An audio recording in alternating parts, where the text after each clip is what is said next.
अस्सलाम वालेकुम। ये हम विट्स के इंजेक्टर जो अल्ट्रासोनिक क्लीनिंग करेंगे और टेस्टिंग करेंगे और ये आपके साथ भी शेयर करेंगे इंशाल्लाह। ये अब सबसे पहले हम इसके ग्रिप इंस्टॉल करेंगे।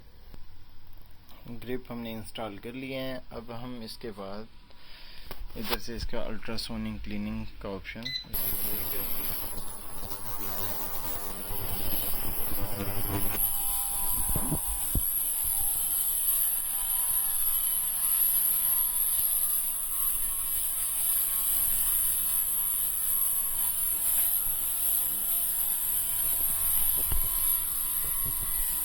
सारा प्रोसेस अल्ट्रासोनिक का कंप्लीट होगा। ठीक है, ये आपके सामने मैं इंजेक्टर उठा रहा हूँ। ये इनकी क्लीनिंग के बाद ये हालत है। ठीक है, बिल्कुल फ्रेश हो चुके हैं। अभी हम इसकी टेस्टिंग करेंगे, तो टेस्टिंग की वीडियो भी आपके साथ शेयर करता हूँ।